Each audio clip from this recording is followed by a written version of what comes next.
Ahí está. Ya, Muy bien, ahora sí, mi hermano. sí, sí, ¿Cómo está? hermano. Muy bien, hermano. ¿Cómo está usted? Dios le bendiga. Muy bien, gracias a Dios. Espero que, que esté muy bien con su familia allá en Puerto Rico y acá a ver qué vamos a hablar hoy día. Sí, hermano, estamos en la lucha, en la buena batalla. Bueno, hermano, vamos a hablar del dominio, hermano. Vamos a hablar del dominio, cómo el dominio aplica a la vida y vamos a contrastarlo con política, porque eh, casi siempre cuando hablamos de estos temas, hermano, lo que todo el mundo intenta preguntarme siempre es la parte práctica, cómo vamos a vivir, cómo vamos a trabajar ahora, cómo vamos a nosotros entonces a desligarnos del poder del Estado, por ejemplo. Y ese tipo de temas nosotros no los podemos tocar sin tocar el dominio. Así que, hermano, yo lo dejo tipo de introducción a usted para que usted comente. ¿Qué usted cree de esto, hermano? Porque creo que es bien importante que nosotros entendamos primero unas bases. Mm. Se- no sé si usted se recuerda la guerra de Irak, la ocupación de Estados Unidos en Irak. Claro. Eh, ¿Se recuerda que Estados Unidos digamos, la conquistó, la ocupó? Sí, eh, ¿Y usted sabía que en ese tiempo la gente estaba siendo alimentada por el Estado? sí. La comida estaba racionada por el Estado, en este sentido, Estados Unidos, por la fuerza de ocupación, quien administraba el alimento y la ropa incluso, creo. Y un momento cuando Estados Unidos se retiró, eh, resulta que la gente empezó a preguntar, ¿y ahora quién nos va a dar de comer? ¿Y quién nos va a dar de vestir?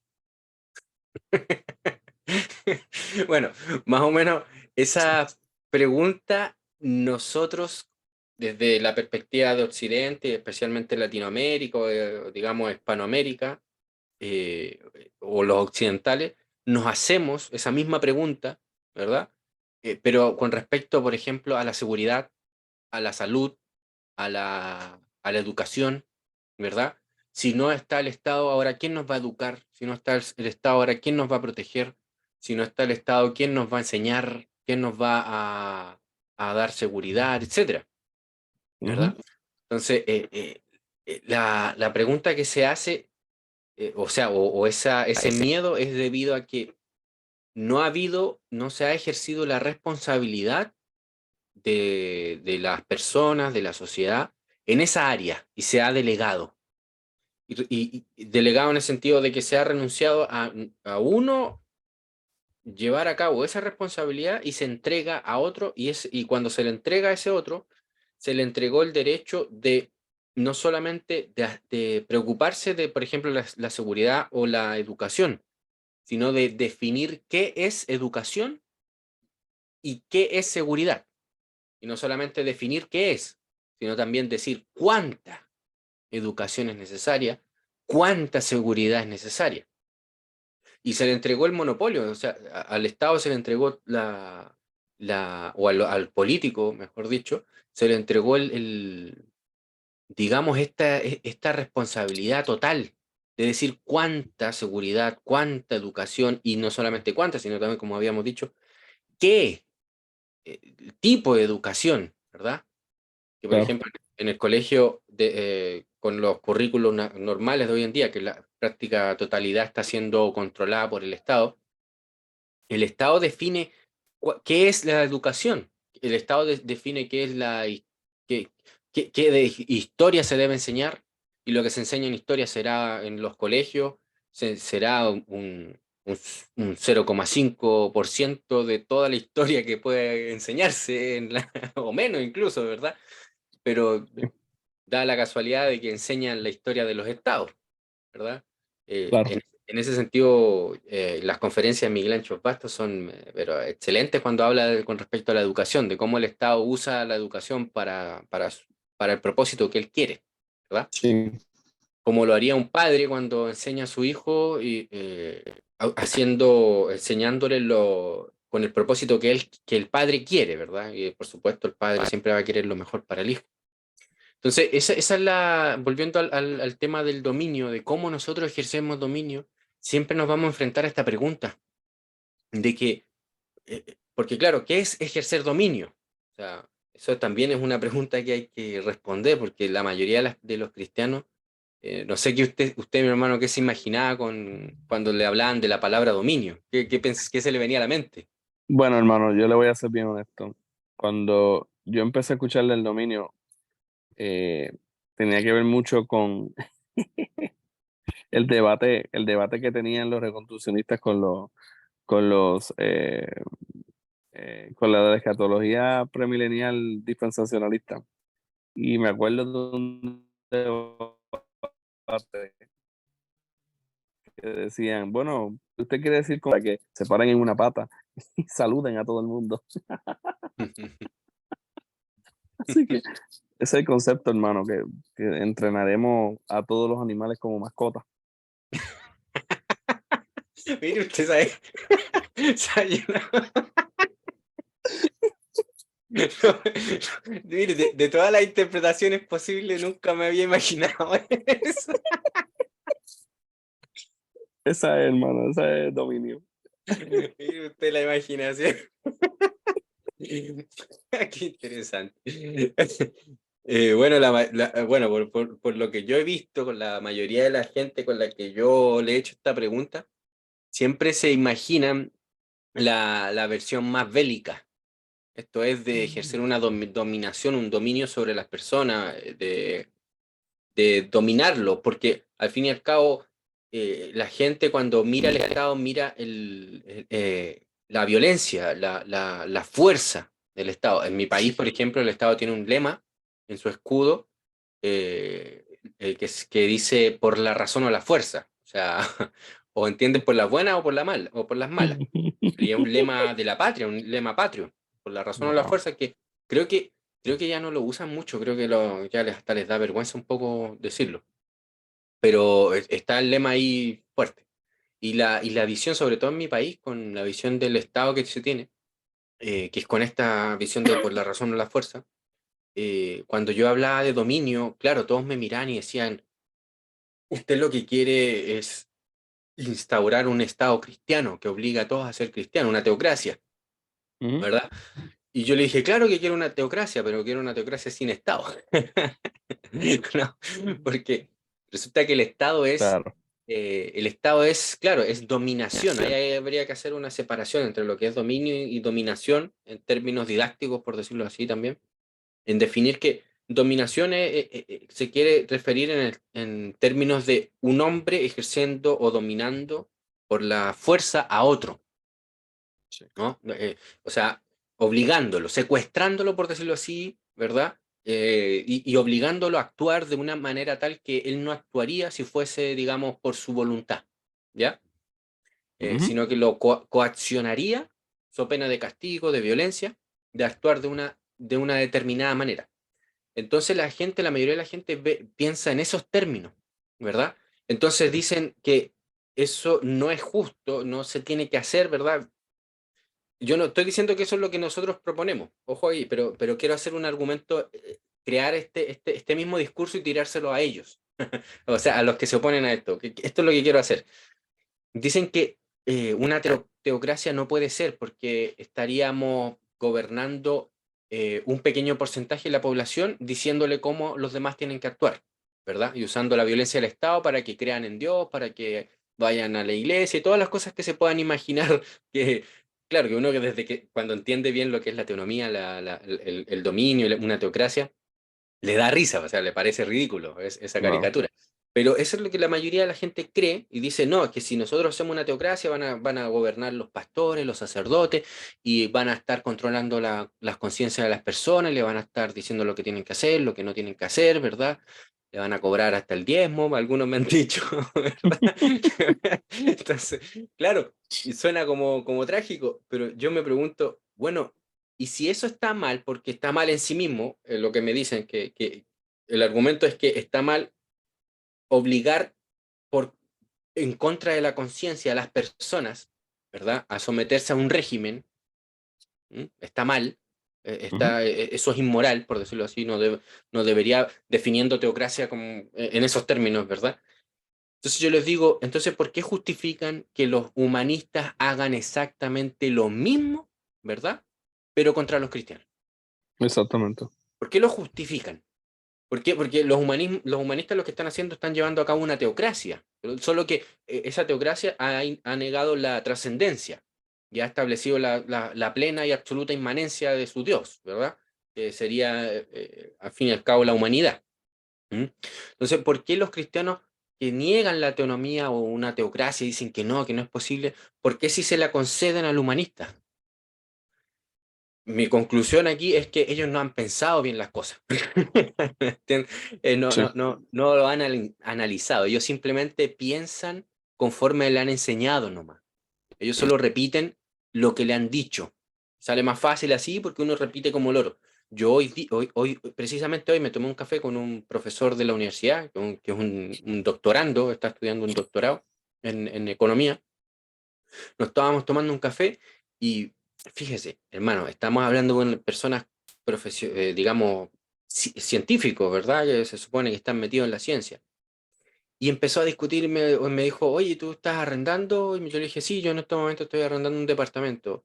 Me preguntó por el costo del arriendo, y yo le dije, sí, no, es este costo. Y él me dijo, no, yo estoy pagando este. Y él pagaba el doble que yo. Y la diferencia es el lugar donde él estaba. El lugar donde él Mm. estaba tenía más plusvalía que el lugar en el que estaba yo. Y él mismo no entendía, él decía que esto es una estrategia de segregación de la gente malvada, ¿verdad? Que busca segregar a las personas, las busca, digamos, separar a los ricos de los pobres e impedir que los pobres puedan llegar a los lugares ricos y los ricos puedan, digamos, se puedan separar de los pobres, por decirlo así, una segregación, una típico discurso de segregación. Y empezamos, a mí me llamó la atención cuando empezó a hablar en esos términos. Yo decía, ¿cómo es esto? A ver, ¿qué está pasando acá? Estamos hablando de un economista que me viene a hablar en estos términos o una persona que por lo menos tiene nociones, digamos, económicas superiores a cualquier persona de la sociedad. O sea, me lo podría esperar de cualquier persona menos de él. Entonces yo le digo, pero a ver, profesor, usted me está diciendo que el precio de su arriendo es por un acto de segregación, pero no es por no es un precio verdadero, porque él está argumentando por los costos, ¿no? Porque si uno ve por los costos del metro cuadrado, debería costar lo mismo. Y me dio el ejemplo de un auto. Si tú compras un auto en este sector, debería valer lo mismo que lo compres en este otro sector. Yo decía, oye, pero ¿cómo es posible? ¿Cómo es posible que piensen de esa manera? ¿Qué está pasando acá? Y estamos hablando que es un buen tipo, yo no tengo, o sea, no, lo tengo muy buena, lo considero un muy buen colega, todo, pero eso me hace mostrar que el modelo que tenemos de educación y de todo lo que tenemos como sociedad hoy en día está repitiendo y no pensando. Está repitiendo, no está pensando, no juzga, no discierne por sí mismo, sino que así, volviendo al principio, porque a mí me gusta ligar todo, pero a veces me voy por las ramas, pero esas ramas están muy ligadas al árbol. Volviendo a lo mismo, nosotros cuando hablamos de dominio, estamos hablando primero que nada, ejercer la responsabilidad como individuos, de nuestra responsabilidad, nuestro llamado por el cual Dios nos ha creado, el propósito que el ser humano tiene. Nosotros al haber aceptado la existencia del Estado y justificarla, lo que nosotros no nos estamos dando cuenta es que le estamos entregando esa responsabilidad, se la estamos delegando al Estado. Y cuando se la delegamos, no solamente le entregamos la responsabilidad de que nos proteja, no solamente le estamos entregando la responsabilidad de que nos eduque, sino como bien lo dijimos al principio, estamos dando la legitimidad de decir qué es educación. En otras palabras, le estamos dando la legitimidad para que defina qué es la verdad. Claro. ¿Ya? Entonces, eh, volviendo a lo que estaba diciendo, como nosotros entregamos esa responsabilidad, fíjese que un profesional, un científico, con doctorado y todo el cuento, que me puedan decir, él está basándose en esta misma lógica. Él dejó que esa entidad estatal o la ciencia que está tan ligada a esto del Estado, ¿verdad? Lo de la ciencia, ha delegado esa responsabilidad de discernir por sí mismo y como supuestamente existe un consenso, ¿verdad? De que en la ciencia o en esta cosa se dice esto y esto es verdad, pues yo no lo juzgo, no lo discierno y lo acepto nada más. Y me acepto el discurso que me han entregado. Y si esto pasa en las universidades, esto pasa en las facultades de ciencia, ya sea de ciencias sociales o de ciencias naturales, ¿cuánto más nos va a pasar, hermano, en la sociedad y en la misma iglesia? Que lo vemos también en los mismos pastores, que tantas veces lo hemos discutido, de cómo los pastores quieren controlar su congregación, su iglesia, ponerlo en una burbuja y que prácticamente las ovejas no escuchen a otros pastores porque se pueden, entre comillas, confundir, ¿verdad? Para que no sigan, Sí. no siguen la línea de su pastor, pueden seguir otra línea y traen división a la iglesia. En realidad, la Sí, división que traen es la división del pensamiento del pastor, no de la sí, iglesia. exactamente. Sí, bueno, no Hermano, sé qué quiere agregar, hermano. hermano, entonces, eso es bien importante lo que usted está mencionando porque lo que nosotros le hemos cedido con el tiempo ha sido el dominio propio y el dominio de las cosas básicas. Ni siquiera estamos hablando de la seguridad, por ejemplo, que es la que siempre viene, ¿verdad? Como una objeción final. Pero estamos hablando de que le hemos entregado nuestros hijos a un grupo de burócratas que los eduquen. Y más básico que eso, como usted menciona, que definan lo que es ser educado, que definan lo que es educación. O sea, nosotros le hemos entregado el dominio, el pacto de dominio completo, porque am, el Señor, una de las primeras cosas que le dijo a Adán que hiciera era nombrar animales.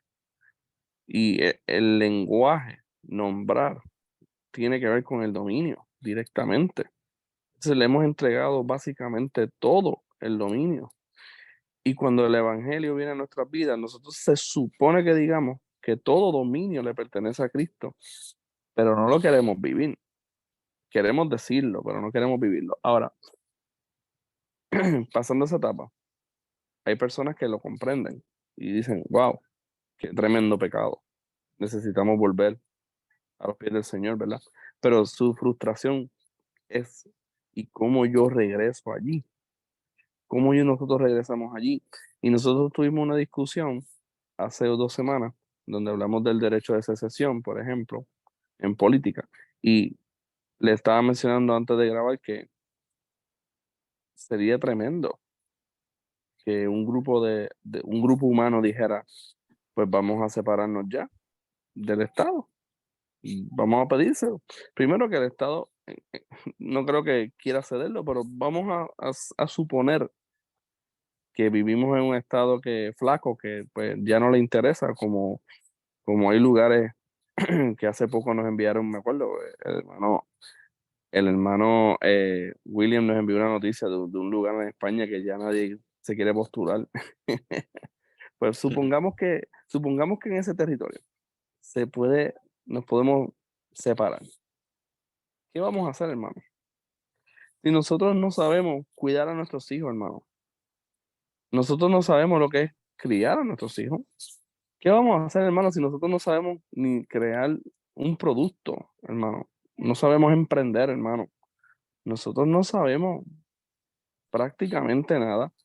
Incluso hace poco tuve una conversación con un hermano que me decía más o menos lo mismo de, ok, vamos a tener nuestra propia moneda entonces. Y yo le decía, wow, si tú supieras lo difícil que es trabajar con eso, porque eso no es una cosa que tú creas. Eso es una institución que está generalizada en la gente. Y hay soluciones tecnológicas, pero las dominan ¿quiénes? Otras personas, no las dominan los cristianos.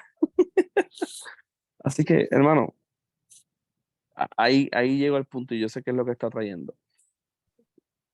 Queremos desesperadamente muchas veces entrar en una nueva etapa, pero y seguimos hablando de lo mismo y seguimos educando y hablando y mucha gente se desespera, pero es por algo. No lo estamos haciendo porque nos divierte esto. Al hermano Yuse y a mí, sí, nos gusta hablar de estas cosas, pero tenemos otras cosas que hacer. No, lo estamos haciendo por algo específico. Lo estamos haciendo porque antes de nosotros ver, alguien nos tuvo que mostrar ¿verdad? Y hermano, lo dejo con la palabra porque yo sé que hay, hay gente alrededor de nosotros que quisiera soluciones, pero la primera solución es que tienen que empezar a observar y aprender a cómo deshacerse de todo, absolutamente todo lo que ha aprendido mal y retomar el dominio propio y así sucesivamente. Mm. O sea, como usted lo coloca, hermano, y como es la realidad, nosotros hemos abandonado. Esto ha sido un proceso largo, que podríamos decir desde los inicios del Estado, en el siglo XVIII, bueno, un poco antes incluso, porque el Estado nació en- en la mente primero de sus teóricos, que después trajeron el Evangelio, ¿verdad? Y en el siglo XVI, XVII, ¿verdad? Empezó como la predicación de este nuevo Evangelio. El, el- es una idea que se fue metiendo, inmiscuyendo.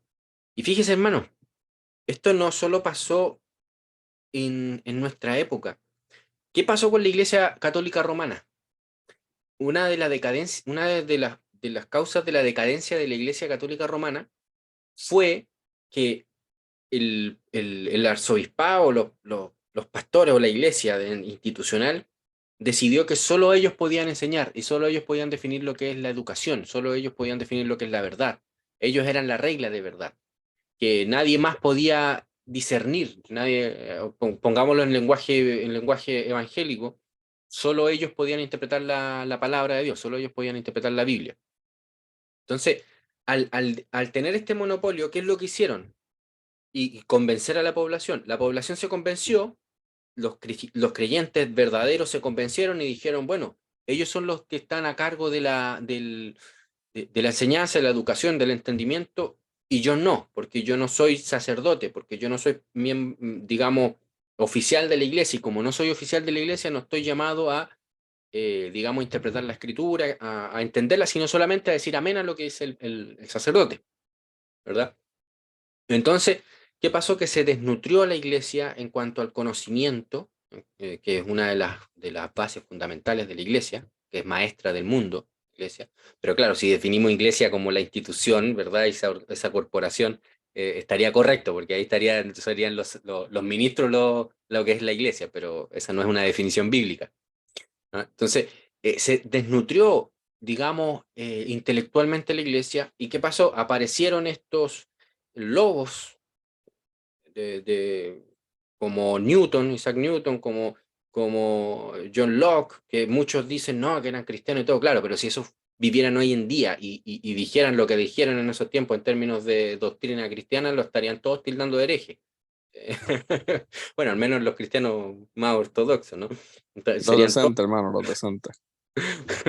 ¿verdad? Entonces, vinieron todos estos, aparecieron los Rousseau, los, los David Hume, un montón de gente que, claro, se educó fuera de la iglesia, pero con todos los beneficios que había dejado la iglesia en una civilización, en todos los frutos que dio la iglesia en la historia, pero ellos empezaron a educarse fuera de la iglesia porque para ser educado, para ser entendido, digamos, tú tenías que ser sacerdote.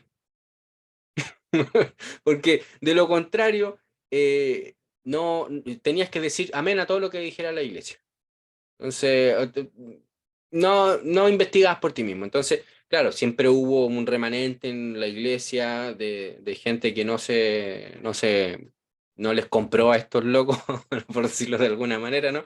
Eh, y, y se mantuvieron, pero sin embargo crecieron muchos paganos, y ahí surgió muy fuerte el paganismo, y fíjense que el paganismo tomó una etiqueta, la etiqueta de intelectualismo, la etiqueta de conocimiento. Y por eso que después se empezaron a llamar ilustrados, que ellos eran los entendidos, más los cristianos que no eran parte del clero, no eran parte del sacerdocio o de la iglesia institucional, eran puros ignorantes. Y estos se destacaban, ¿verdad? Entonces, claro, empezaron ahí la lucha entre los sacerdotes y estos neopaganos, por decirlo así. Y pasó lo que pasó, sabemos más o menos la historia, que al fin y al cabo la iglesia institucional perdió la guerra, por decirlo de alguna manera, Y claro, ¿y esto por qué pasó? ¿Por qué perdió la iglesia? Porque la iglesia se enfrentó como iglesia institucional y no como nación. Ese fue el grave problema. Sí, ¿Entiendes? El grave problema fue eso. Entonces, ya, pasó esta situación que nos lo mostró los siglos anteriores y después con el Estado siguió el mismo cuento. Los pastores de la iglesia protestante siguieron con el mismo modelo. Son ellos los que son los sumos sacerdotes, ¿verdad? Ya tenían su Vaticano, pero más pequeñito, el control total, ¿verdad? Tenían el mismo modelo católico romano, pero protestante.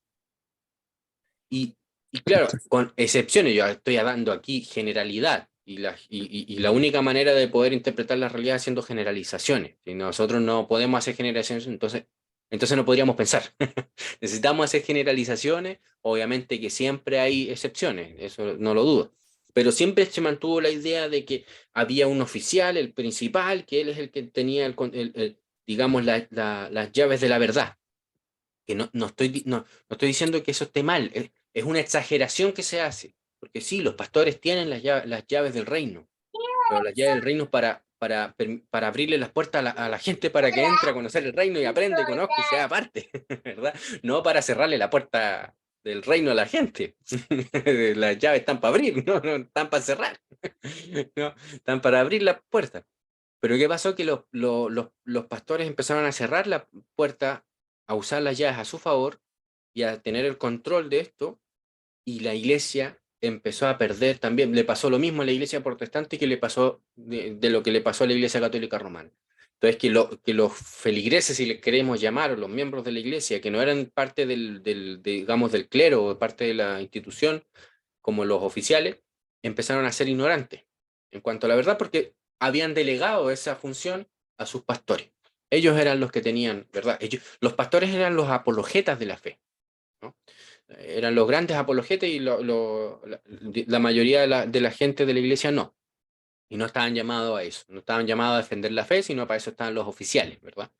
Entonces, ¿qué pasó? Que el darwinismo llegó las miles de filosofías paganas que se fueron, digamos, incubando en siglos anteriores, ¿verdad? revelando.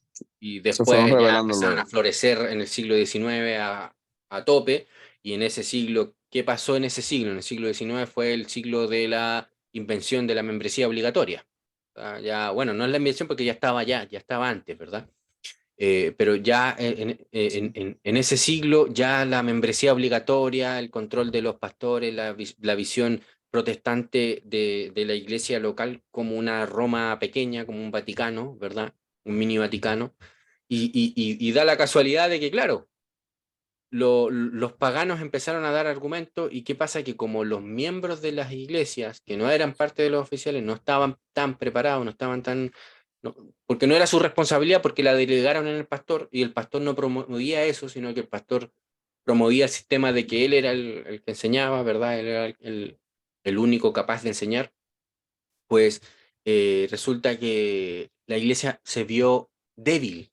¿Por qué? Porque ¿quién se enfrentaba a la otra congregación, a la congregación de los caídos, de los paganos? Se enfrentaron solamente los líderes de la iglesia, los pocos pastores. Pero Sí, en la congregación de los paganos estaban todos, todos inquiriendo, todos estudiando, todos viendo, porque les llama la atención, ¿verdad? Porque además que el pecado es bien llamativo. mm, La herejía es bien llamativa y muy gustosa, ¿verdad? claro. Y se aprendían bien los argumentos y todo, y se empezaron a enfrentar. ¿Y qué pasa? Que las fuerzas se enfrentaron, pero los únicos que iban a la batalla eran los pastores, que no estaban muy bien preparados, que digamos tampoco. Algunos muy bien, obviamente, no estoy diciendo que todos, pero muchos no estaban muy bien preparados, porque obviamente si te comparas con gente que no, que no estudia, que no está enfrentándote constantemente a argumentos, o que te contradigan, ¿verdad? Porque Claro, obviamente nadie contradice al pastor, muy ¿no? flaco. Claro, como no estabas acostumbrado, entonces no estaban tan buenos para la batalla argumentativa, entonces se enfrentaron en el siglo XVIII y pues ganó el paganismo, a tal punto que incluso la iglesia derrotada aceptó el evolucionismo, aceptó las Ujú. premisas darwinianas, ¿verdad? Y desde entonces no ha parado de avanzar esa ideología, esa cosmovisión humanista, a tal punto que ha metido tanto en la iglesia que la misma iglesia piensa en esos términos. Y volviendo al tema que estamos hablando, viendo todo este contexto bien resumido, bien haciendo muchas reducciones de lo que hemos conversado, fíjense, mi hermano, nosotros nos estamos dando cuenta de algo radical, en el sentido de la raíz del problema, ¿no? No radical en el sentido popular como se usa, sino de la raíz del problema. Y cuando nos damos cuenta de esto y vemos todo para arriba, desde la raíz hacia el árbol gigante, con un tronco grande y grueso, ¿verdad? No podemos creer, mi hermano, no podemos pensar que esto se va a solucionar en un fin de semana porque nos juntamos a planificar cómo vamos a organizar la iglesia. No, no, no, no, es que no. Es que no puede ser, no, no lo vamos a solucionar ni en un año, ni en dos. Esto se va a solucionar en una generación, dos generaciones a lo mejor, o más todavía, con suerte, si es que en dos generaciones. Pero no podemos cambiar el rumbo de una batalla, a menos que haya una intervención milagrosa, que no lo dudo que pueda pasar, ¿verdad? Pero nosotros estamos llamados a trabajar y a obrar para el reino de Dios, no a esperar un milagro, ¿verdad? Podemos pedirle al Señor un milagro, pero eso no quita nuestra responsabilidad de trabajar y obrar. O sea, yo no puedo decir, Señor, haz un milagro en mí y ayúdame a entender toda la teología y yo sin entenderla, ayúdame a entender tu palabra sin yo leerla, ¿no? No puedo pedir ese milagro. Lo mismo tampoco puedo pedir el milagro de decir, Señor, cambia toda esta situación sin que la iglesia haga nada, ¿no? Los apóstoles no podían decir, Señor, convierte a Israel, sin que ellos predicaran, sin que ellos pasaran por la persecución y por el menosprecio, por el desprecio, ¿verdad? Ellos no podían pedir, Señor, convierte al mundo sin pasar por todo lo que pasaron.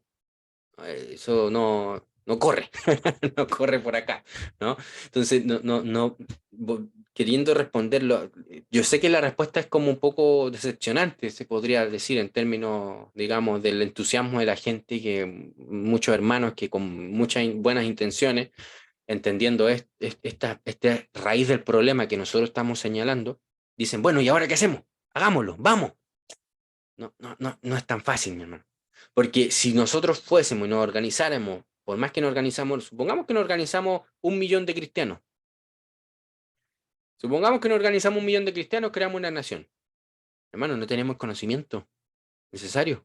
No hemos es que es un proceso de cómo las instituciones, entendiendo las instituciones como la hemos definido digamos, en conversaciones anteriores, que no son edificios ni corporaciones, sino que pautas de comportamiento, ¿verdad?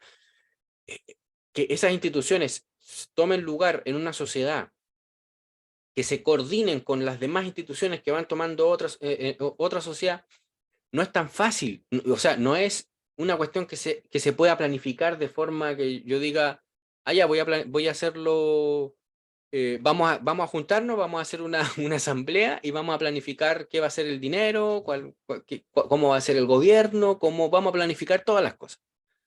No se puede hacer eso. Eso lo intentaron los socialistas durante un siglo y nunca lo pudieron lograr. Solo trajeron muerte, destrucción, hambre, guerra, y todos los problemas que ya sabemos que pasaron en el siglo pasado, mi hermano.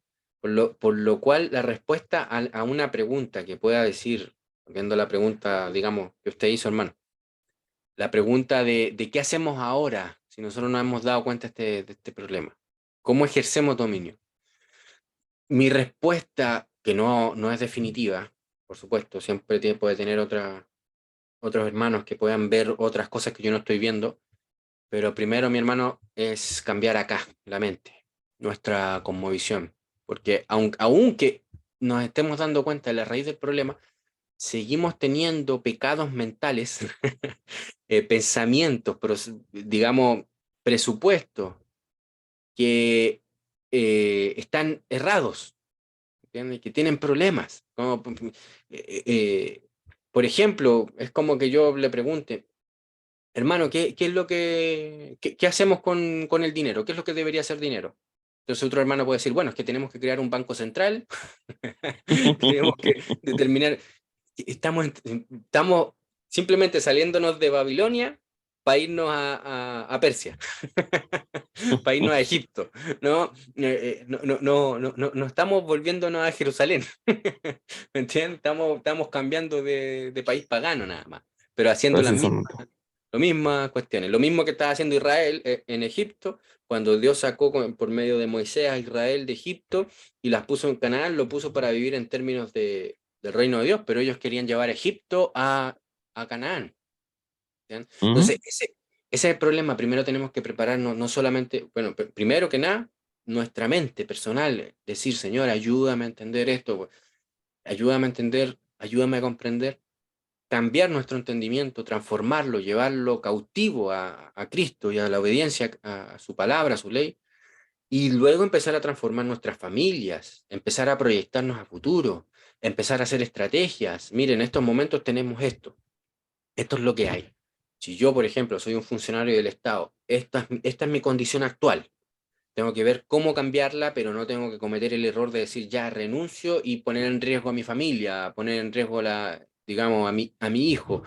No, estamos en esta condición. Empezar a discernir, empezar a ver. El entusiasmo a veces nos juega una muy mala pasada. Y el entusiasmo no es bueno. A veces es mejor esperarse, que se calmen los ánimos. Que se calmen los ánimos porque emprender una empresa o un proyecto con esos ánimos encendidos es la peor cosa que podemos hacer, porque se calman esos ánimos y el proyecto jodió. Lo mismo que, como diría su Huerta de Soto, no cometa usted el error de casarse por amor.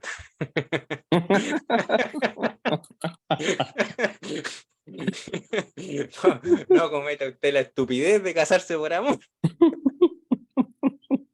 Bueno, lo que se refiere Puerta de Soto es que no se case por esa sensación de maripositas en el estómago que siente, que el corazón se te pone así.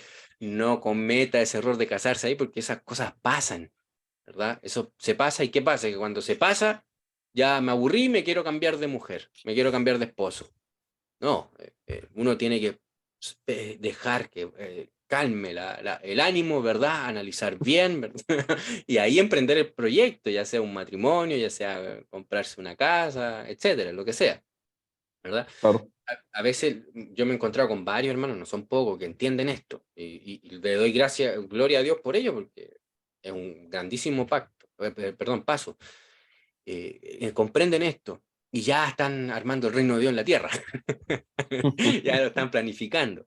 Y yo también lo hice, ¿no? El ánimo de todo quien comprende esto. Sí, Pero no es la vía, mi hermano. No, no sí. es, Lo, no es lo la que vía. sucede, lo que sucede es lo que diciendo usted hace un rato, que, por ejemplo, tomando el ejemplo del siglo XIX, ¿qué, ¿cuál fue el argumento de la iglesia cuando realmente era todo una dinámica de poder, hermano? O sea, ¿qué argumento realmente traía la iglesia contra un debate del evolucionismo si realmente estaba lanzándose con lo mismo que se le estaba tratando de, o sea, ya había comprado la presuposición hacía muchos siglos atrás, que era todo una dinámica de poder. Entonces, tenía estos paganos que lo que querían realmente, eh, hace mucho tiempo yo leí un artículo que decía que la razón por la cual este señor, se me olvida el nombre, en Inglaterra, que es el que propone previo a Darwin, proponía que la edad de lo que se hallara en la Tierra tiene que ver con las estratas y todo esto. Eso venció previo, en términos de la academia, al evolucionismo darwiniano. Y todo era política, hermano. Todo era política. Todo era por política. Porque realmente estos paganos lo que realmente querían era el poder. ¿Qué poder? El poder que ostentaba la iglesia. Entonces, ¿qué respuesta le daba la iglesia? No, yo soy la que tengo el poder. En serio, ese es el argumento. Realmente nosotros no podemos luchar con las armas del mundo porque vamos a salir vencidos. Estamos montados en un tren pensando que porque corremos en dirección contraria vamos a llegar a otro destino. Vas a llegar a donde estás montado. Ya tiene las presuposiciones del mundo. Entonces, Lo mismo nos va a suceder si planificamos el reino. El reino no se puede planificar. El reino hay que vivirlo. El reino hay que primero hacer su justicia. Entonces, por ejemplo, yo siempre doy este ejemplo porque es un ejemplo muy simple y que yo creo que los cristianos deben ya asumir la responsabilidad. Y es que, por ejemplo, usted, hermano, está casado y usted tiene un vecino pagano y está casado también, y ese vecino pagano tiene problemas con su esposa y va y le pide un consejo. ¿Usted, usted le va a ayudar a ese vecino? ¿O usted va a decir, no, yo no soy su pastor? No, usted no es miembro de mi iglesia, como yo he escuchado a muchas personas decirme. Entonces, no podemos ser jueces en lo más radical, como usted decía ahorita, usando el término como usted lo usó ahorita, ¿verdad? En la raíz de una situación. No podemos ser jueces, pues mucho menos vamos a poder eh, ser juez de otra cosa, hermano. No vamos a poder. Entonces, yo quería decir ese comentario, hermano, pero yo tampoco quisiera desalentar a la gente, desalentar a los hermanos. Yo creo que hay estrategia. Lo que sucede es que nosotros estamos en una etapa, nos encontramos en una etapa y tenemos que aceptarla. Tenemos que aceptar que muchas veces nosotros tenemos que vernos a nosotros como Moisés, que luchó y estuvo en el desierto y pasó muchas cosas y no llegó. Se quedó antes, hermano. No llegó, pero la vio de lejos. La creía la tierra, creía porque creía en el Señor que le prometió. Creía y en ese sentido la vivió. Al igual que Abraham, ¿verdad? Y los héroes de la fe que podemos experimentarlo en el libro de Hebreos. Todas estas personas vivieron por fe las promesas del Señor y, y nosotros nos alimentamos de su fe. Leemos la escritura y ellos están ahí eh, para, para, para recordarnos quién es el Señor, que Él es el que cumple realmente su promesa. Él fue el que dijo, yo edificaré mi iglesia, pero a nosotros nos encargó el discipulado, que luego usted estaba trayendo hoy, y nos encargó el buscar el reino y su justicia. Entonces, queremos, queremos ser jueces sin saber la ley. Queremos hacer justicia sin saber lo que es el justo. Y eso es lo que usted está trayendo.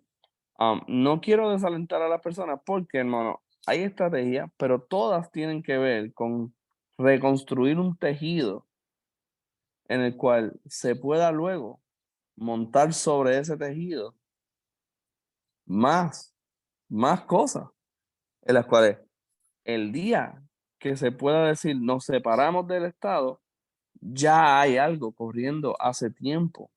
Ya la iglesia está preparada, ya la iglesia sabe lo que no debería estar haciendo y así sucesivamente. Pero yo estoy de acuerdo con ustedes que no, nosotros no nos encontramos en esa etapa, hermano, todavía. Eh, no soy pesimista, no somos pesimistas.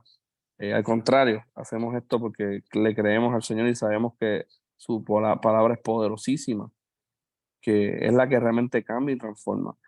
Pero sabemos muy bien que realmente estamos en una posición más parecida a Israel en Babilonia que, que Israel en Canaán. No sé si usted está de acuerdo conmigo.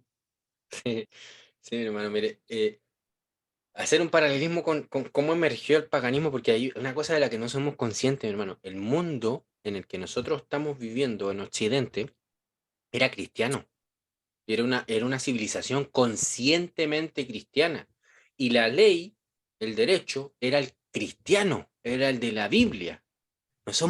No somos conscientes de eso porque los paganos como tomaron el control de la educación, como ellos dicen lo que es historia y saben enseñar qué cosa de historia, por supuesto. Hoy en día el currículum estatal en mi país empieza con la Primera Guerra Mundial. Con eso empieza el currículum que exige el Estado a todos los colegios. Ya, si los colegios quieren enseñar de ahí para atrás, es decisión de ellos, pero aunque lo enseñen de ahí para atrás, la van a enseñar desde la óptica estatal, humanista que tenemos actualmente, ¿verdad? Pero fíjese, haciendo un paralelismo de cómo pasó el proceso de los paganos, para que más o menos vean que los paganos no es que hicieron así y aparecieron. Fue un trabajo duro, porque el mundo era cristiano, hermano. Eso es lo que no somos conscientes, porque muchos de los que contradicen a los postmilenialistas, ya sea los premilenialistas o los amilenialistas, que dicen que el futuro es negro, que va a ir todo de mal en peor, no tienen en cuenta, en consideración de que el mundo en un momento, en los tiempos de Cristo, estaba en oscuridad y que después de los apóstoles y varias generaciones, el mundo empezó a ver a Cristo y a expandirse esa luz a tal punto que en los siglos XII, XIII, el mundo era cristiano, era la cristiandad. En el siglo XIV era una cosa de que la ley era la ley de Cristo, ¿verdad? Y había uno que otro rey que no era cristiano y ese se conocía como el rey pagano, ¿verdad? De Ujú. hecho, la idea de pagano es una idea que era totalmente común en Occidente, como aquel que no era cristiano, ¿verdad? De hecho, en algún momento en la Edad Media se denominaba idiotas a los que no eran creyentes, a los que no creían en Dios, eran idiotas, ¿verdad? Entonces, no tenemos esa perspectiva, ¿por qué? Porque obviamente el humanismo ha querido quitar la historia para que no sean conscientes de la historia. Sí. Entonces, no nos damos cuenta de esa capacidad que ha tenido la iglesia y el cristianismo de conquistar el mundo. Pero fíjense, mi hermano, Darwin no, Darwin no inventó nada. Darwin no descubrió nada. Darwin solo recopiló toda la creencia que ya había en ese momento y lo único que hizo fue buscar una justificación para hacer un sistema que le permitiera justificar todas esas creencias. Exactamente lo mismo que hizo Marx. Marx era comunista antes de escribir El Capital, antes de llegar a las conclusiones que se escriben en el primer tomo del Capital. Él ya era comunista. Y como Ujú. ya era comunista, como científico, por decirlo así, ¿verdad? Lo que buscaba era justificar su comunismo. Darwin ya era evolucionista. Darwin no es que, hoy él tenía sus dudas, ¿será verdad la creación de Dios? ¿Será? No caigamos en esa infantilidad que nos quieren meter los humanistas de decir que no, los científicos son súper objetivos y llegan a la verdad. No, mi hermano, no existe la neutralidad. No existe. Nosotros queremos encontrar lo que queremos encontrar, con nuestra fe, ¿verdad? Y si el pagano, como en el caso que quería nombrar a Darwin, Darwin encontró lo que quería encontrar, porque en su época era atea, su época era, ya lo predicó Nietzsche. Nietzsche fue un profeta que Dios envió a este mundo. Fue a mostrarle, cuando Nietzsche dijo que Dios ha muerto, él nunca quiso decir que Dios murió en sentido literal de su esencia o de su ser, o en sentido ontológico.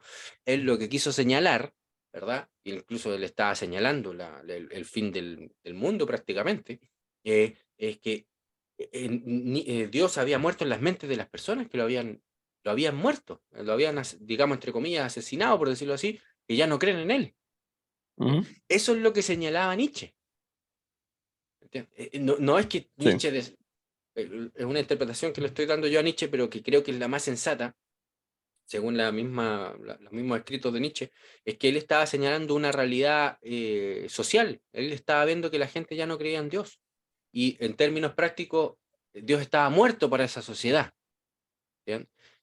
Darwin, lo mismo, Darwin, la sociedad ya era evolucionista, la sociedad quería buscar una excusa para dejar de tener eso que los detenía en sus Exactamente. deseos desordenados, ¿verdad? Que era Sí. Dios, ¿verdad? Y la creación. Sí. Sí, eh, fíjese, mi hermano, lo que trajo esa teoría, o sea, Darwin para construir esa teoría necesitó el capital y el capital ya estaba, era la fe. Ahora, nosotros tenemos una teoría y la teoría yo creo fielmente, yo siempre desafío incluso a los pastores, a quien sea, ¿verdad? Los desafío a argumentar, a hacer un debate, a argumentación, ¿verdad? Porque lo que gana es la argumentación, no gana aunque el 99,9% de los pastores digan lo contrario a lo que estamos diciendo nosotros, eso no es, digamos, seguridad de la verdad. Eso no dice que la verdad sea lo otro, simplemente está diciendo que hay hay una mayoría, ni siquiera un consenso, ¿verdad? Porque un consenso es la totalidad, ¿no? No, la verdad es la verdad, y hay que contrastarlo con argumentos, con discusiones. Pero pasa que en la sociedad y los seres humanos se manejan por su fe, por la fe. Y sabemos que la fe cristiana, la fe bíblica, es un don de Dios, porque el hombre no puede tener esa fe, porque el hombre está caído, el hombre es porfiado, el hombre no, aborrece todo lo que sea de Dios y detiene con injusticia la verdad, ¿verdad? Como diría el apóstol Pablo. Entonces, cuando nosotros tenemos esta fe, que es la fe que Dios nos da, que es una fe sobrenatural, nosotros ya podemos, ya estamos en el carril, por decirlo así, ¿verdad? Y es mucho más fácil aceptar estos argumentos basándonos en esta fe, pero no es algo que nosotros estemos haciendo como contrario a lo que hace el mundo, que supuestamente este es el argumento que nos dicen, es que ustedes llegan a las conclusiones por su fe, pero hermano, el mundo llega a las conclusiones por su fe también. Ujú, Esto es lo que ha demostrado la apologética presuposicional con la que empezó con Bantil, ¿verdad? Que el mundo, los paganos, llegan a sus conclusiones por su fe. En otras palabras, como lo diría Bantil, por sus presuposiciones, ¿verdad? ujú. Porque ellos quieren llegar a esos lugares y se construirán un edificio de argumentación para eso. Pero ahora hay que enfrentar esos edificios. A ver cuál se sostiene, cuál de los edificios que se enfrentan están construidos sobre un fundamento, ¿verdad? Entonces, ¿qué es lo que debería hacer un cristiano? Destruir los fundamentos del edificio contrario, de los paganos. Y no lo estamos haciendo, lo estamos adoptando. Exactamente. Estamos adoptando esos fundamentos. Entonces, no nos damos cuenta que esta forma hacer cosmovisión ecléctica, de tomar del mundo, de decir, no, la universidad es un lugar de conocimiento. Hermano, la universidad en estos momentos históricos, actualmente, la universidad es un lugar peligroso, donde gobierna las presuposiciones humanistas. Hay verdades, digamos, naturales que se manejan ahí, pero es porque están usando presuposiciones cristianas, haciendo uso de ellas, pero están robando capital cristiano, ¿entienden? O capital de Dios nuestro Señor, de la verdad de Dios, pero lo que gobierna en las universidades actualmente es la mentira. Pero no nos decidimos a ver esta realidad los cristianos porque es impopular, porque viene otra presuposición. Disculpen que me vaya por tantas ramas, pero es que hay tanto que discutir, mi hermano. Otra presuposición es que nosotros vivimos en una sociedad y como vivimos en una sociedad tenemos que vivir como una sociedad. No, mi hermano. Nosotros, primero que nada, no vivimos en una sociedad. Nuestro país, su país, hermano, donde usted vive, en Puerto Rico, usted no tiene una sociedad. Yo, en mi país, en Chile, no tengo una sociedad. Eso no es sociedad.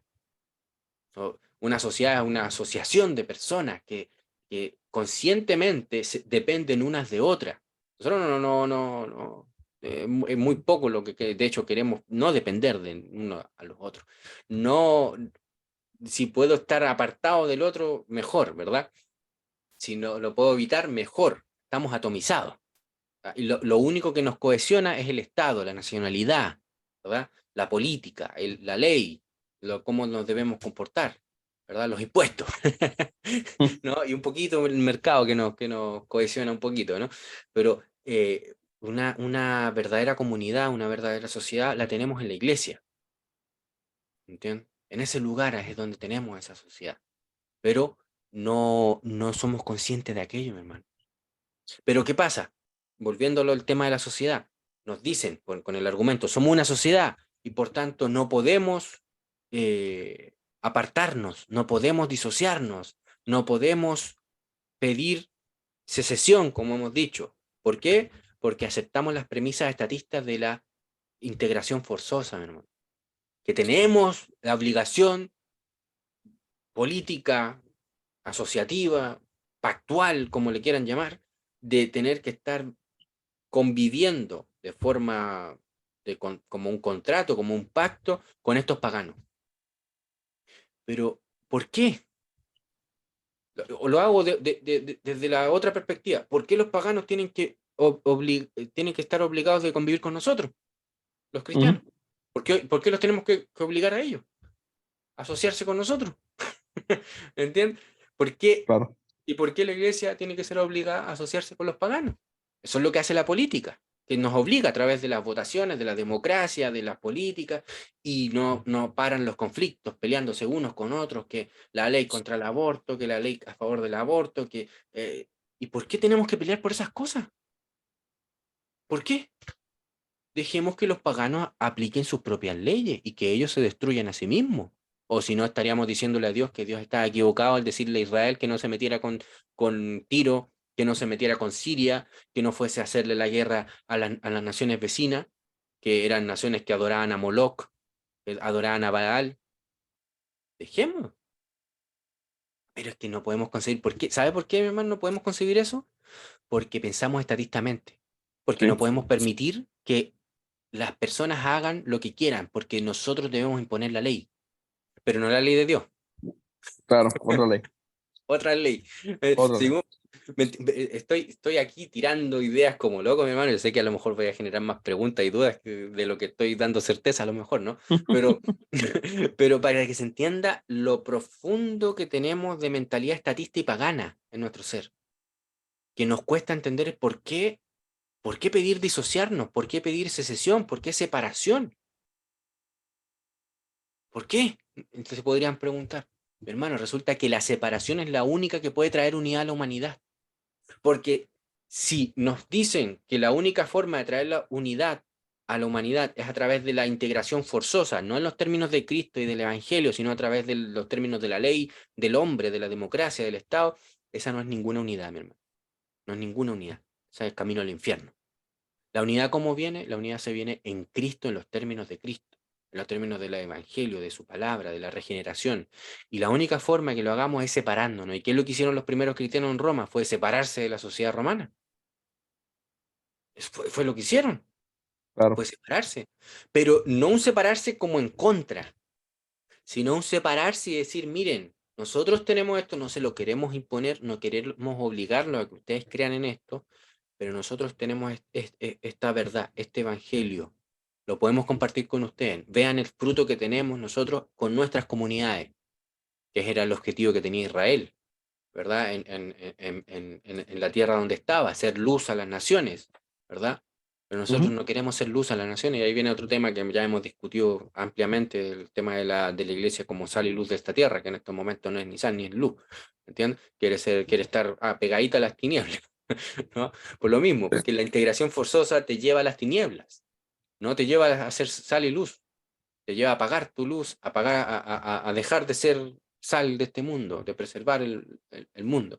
Hasta el punto que la iglesia, y ya con esto termino, hermano, tanto que hablo, eh, hasta el punto que la iglesia hoy en día no quiere ser sal, que es lo en términos bíblicos, ser sal es preservar, digamos, la carne se usaba, la sal se usaba para preservar la carne, el pescado en esos tiempos. Llevándolo a nuestros tiempos, la iglesia no quiere preservar la sociedad en términos del bien. Es más, la iglesia desea que todo termine mal por su escatología, ¿verdad? Porque nuevamente su fe es la que le lleva a sus conclusiones, incluso a su obrar. Si la sí, iglesia cree que todo va a terminar mal, no va a actuar para cambiar las cosas, ¿entiendes? Pero ujú, sabemos que Cristo nos dijo que el origen de todo mal está en el corazón del hombre. Y si el origen de todo mal está en el corazón del hombre, hermano, hay solución al problema. amén. Porque si el mal fuese externo, fuese una cosa que nos determina y que no tenemos cómo cambiarlo, ¿verdad? No está en origen aquí en mi corazón, sino que es algo externo a mí que me domina como yo una marioneta, por decirlo así, pues ya no hay solución al problema. O sea, ahí ya fatalista, jodimos, vámonos al infierno, ¿no? O esto va a terminar mal. Pero como Dios nuestro Señor y Jesucristo mismo lo dice, que el mal surge del corazón del hombre, no de lo que entra en el hombre, sino de lo que sale del hombre, entonces sí hay esperanza, sí hay posibilidad de cambio, mi hermano. Y sí, más aún, ¿verdad? Porque alguno podría argumentar y decir, no, pero es que el hombre no tiene la capacidad de cambiar. Bueno, y usted entonces no tiene capacidad de cambiar y usted va a ser un vil pecador y va a hacer todo lo malo. Bueno, si es que alguien nos dice ese argumento, tenemos la- digamos, el evangelio, el Amén. mandato del Evangelio, de ir y discipular a las naciones, de enseñarles, de llevarlas a Cristo. Y como dice el apóstol Pablo, el Evangelio es poder de Dios, es un poder poderoso, una dinamita, ¿verdad? Como dice el griego, dunamis, un poder que transforma todas las cosas.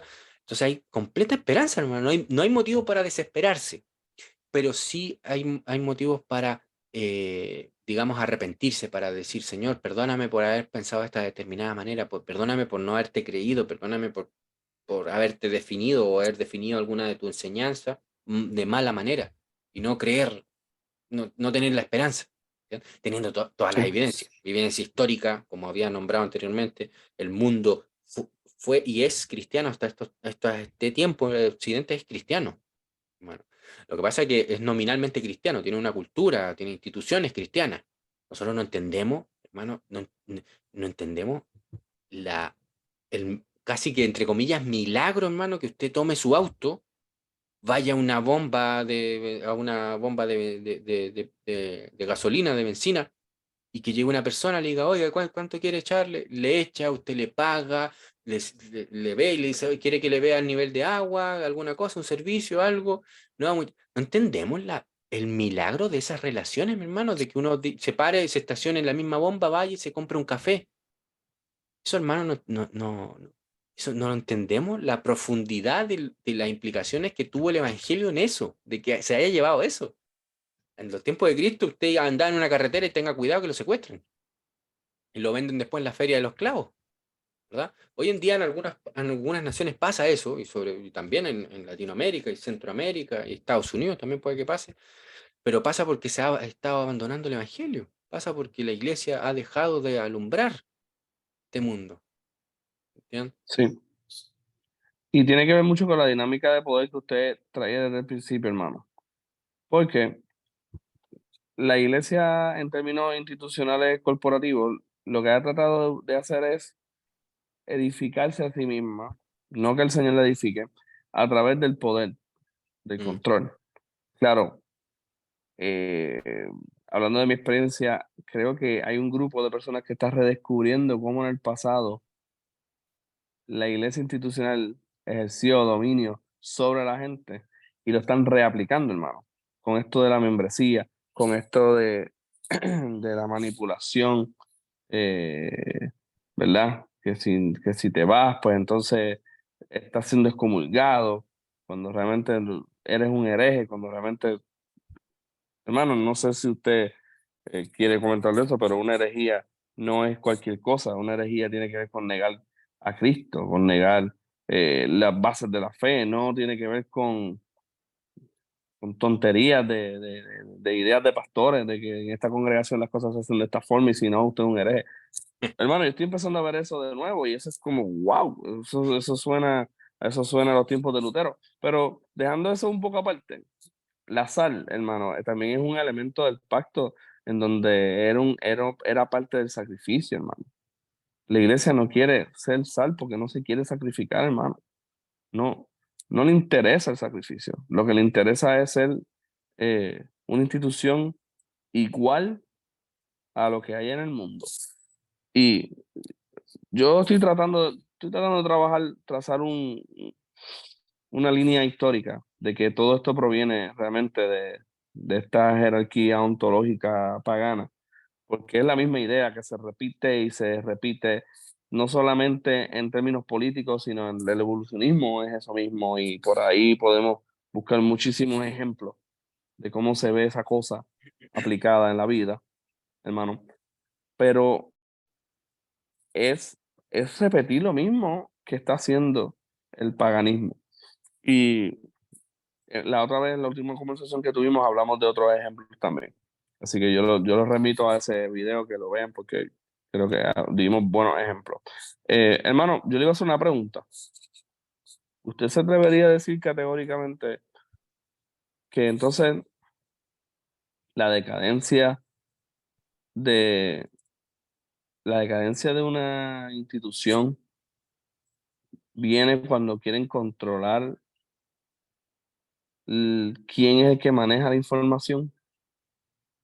Como proponía usted al principio, no sé si a lo mejor esto es una mala pregunta, pero es que estaba pensando mientras usted hablaba en que Roma le pasó esto, que cuando empezó a controlar que nosotros somos los que manejamos la información, entonces, pues, ¿verdad? Empieza una cierta decadencia y así también le está pasando, bueno, lleva siglos pasándole a la iglesia protestante. Eh, También pasa con otras instituciones. ¿Usted se atrevería a decir algo así como que parece que sí, que el control centralizado de la información también es el comienzo de como una degradación? Mm. No sé si Claro, usted entiende lo que estoy le tratando de entiendo traer.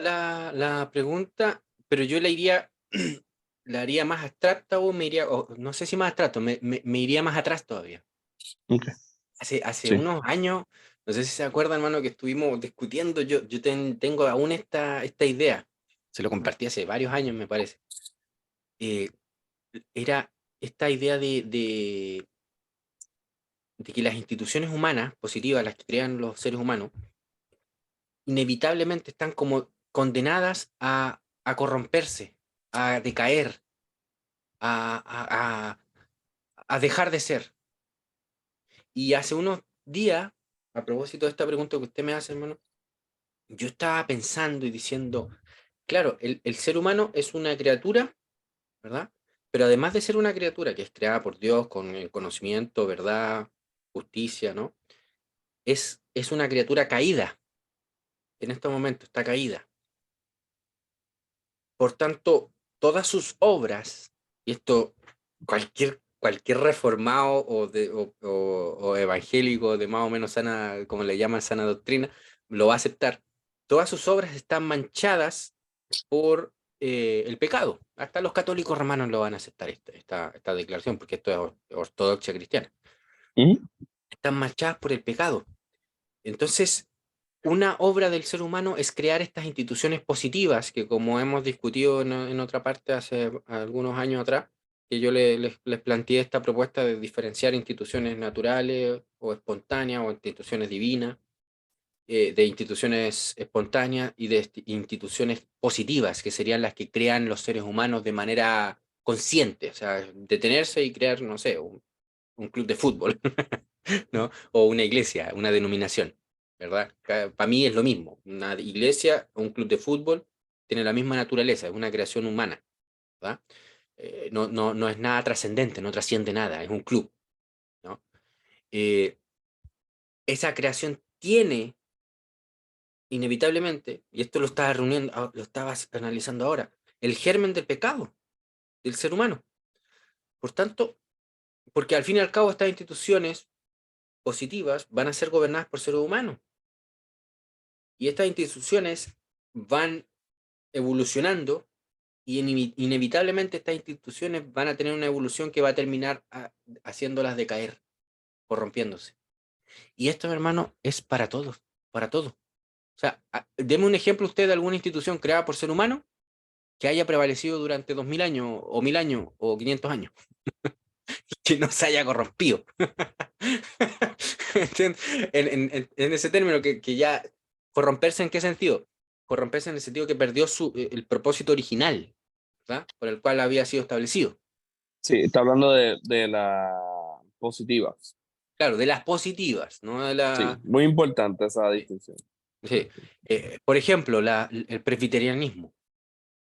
Presbiterianismo ya ahora es una tontería. O sea, presbiterianismo, ¿quién respeta el presbiterianismo?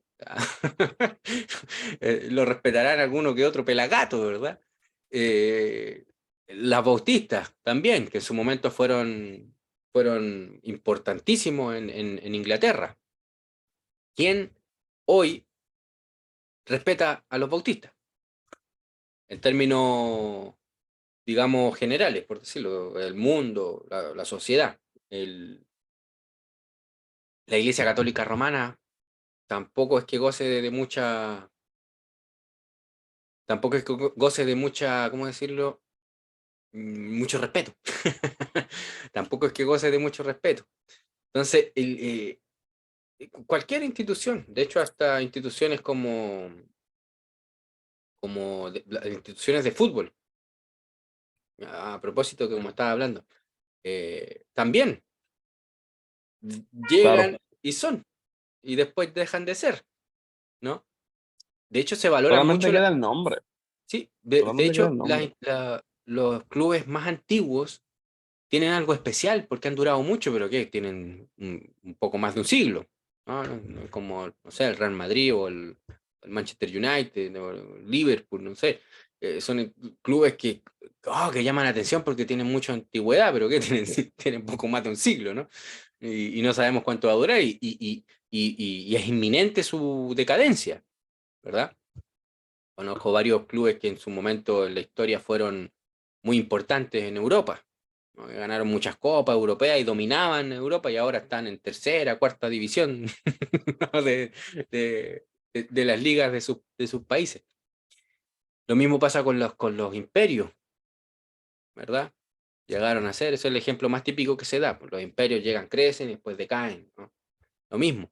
Entonces, respondiendo un poco a su pregunta, mi hermano, eh, fíjese que este pecado, este germen que yo le decía, que se introduce en estas instituciones creadas por seres humanos, finalmente empieza a florecer inevitablemente y, y eso esa referencia que usted hace del dominio, del control de la información o de la verdad, ¿va? Ser los que validan la verdad, es fruto de ese pecado.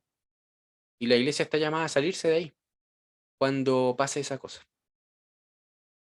a huir de esos A lugares. ver, Porque esos a ver. lugares no son sagrados. Esas instituciones no son sagradas, son creaciones humanas. Y nada creado por la criatura es sagrado. Y de hecho, la criatura no es sagrada. El ser humano no es sagrado. Ese es un tema que yo una vez discutí. El ser humano no es sagrado. La vida del ser humano no es sagrada. Porque si la vida del ser humano fuese sagrada, Dios no puede tomarla y quitarla. O no puede darla, o no puede hacerle nada. El único sagrado es Dios nuestro Señor. Y en virtud de que Él es sagrado, santo, santo, santo, y Él ha dicho en su palabra que la vida del hombre, ¿verdad? No puede ser quitada por otro hombre, así de forma injustificada o fuera de su pacto, Ujú. es que la vida del hombre cobra valor, pero el hombre no es sagrado. Porque si el hombre fuese sagrado, entonces eh, un pedófilo sería sagrado. No sé, o un criminal sería sagrado. No es sagrado. Si creyéramos que el hombre es sagrado, entonces no estaría, o sea, Dios sería enemigo del ser humano si lo juzga, si lo condena, si lo Ujú. ejecuta. ¿Entiendes? Es un tema ahí bien bueno de Interesante. conversación. ¿Entiendes? Entonces, nada de lo que haga el hombre es sagrado y sus instituciones no son sagradas. ¿Bien? Lo sagrado es solamente Dios y, por supuesto, su palabra, que es la que hereda su naturaleza, su infalibilidad, su trascendencia, ¿no? Sí. Entonces, es su palabra la sagrada la que no se puede tocar. Entonces, uno sí puede cuestionar el dogma, lo puede cuestionar, lo puede analizar, lo puede someter a prueba. ¿Por qué? Porque el dogma es el entendimiento de la criatura, del ser humano, acerca de la revelación de lo que tenemos de Dios. Y ese entendimiento sigue siendo de criatura. Y ese entendimiento puede ser perfectible. O visto negativamente, puede estar corrompido. ¿Entiendes? Y por tanto, debe ser siempre cuestionado, pero según la regla, no de mi razón, como proponen los paganos, sino la regla de la palabra de Dios, la palabra infalible de Dios, porque los paganos proponen que es nuestra razón la infalible, o que la razón es la infalible. Y Ujú. no, la razón no es infalible, porque como decía Lutero, obviamente haciendo sus matices, la razón es buena prostituta. se, se prostituye con cualquiera. ¿No? Pero no por eso quiere Sí. decir que, o sea, no porque una mujer se prostituya quiere decir que las mujeres son todas prostitutas. ¿No? No porque Ujú. la razón se haya prostituido quiere decir que la razón no tiene validez alguna. Quiero Claro. que se entienda. Pero no es la base. No es No la es la base. base. No es la Y, base. y entonces, pues, bueno, por lo menos yo terminé, hermano. La verdad no puede estar presa. porque Cristo es la verdad. Exacto. Y cuando cualquier institución humana intenta ser el dispensario de la verdad y el único dispensario de la verdad, ¿verdad? En en el sentido de que ellos son los que tienen el control de esa verdad, pues ya esa institución es anticristo, Ya esa porque Él es institución ha la sido verdad. desechada por Dios y por tanto nosotros la debemos desechar. Amén. Me gusta eso, hermano. Es Creo lo que es que ha una buena dicho, forma de juzgar. es lo que hizo Jesucristo con el Sanedrín, con la sinagoga, es lo que hicieron los apóstoles con Israel, es lo que hicieron los reformadores con Roma, ¿verdad?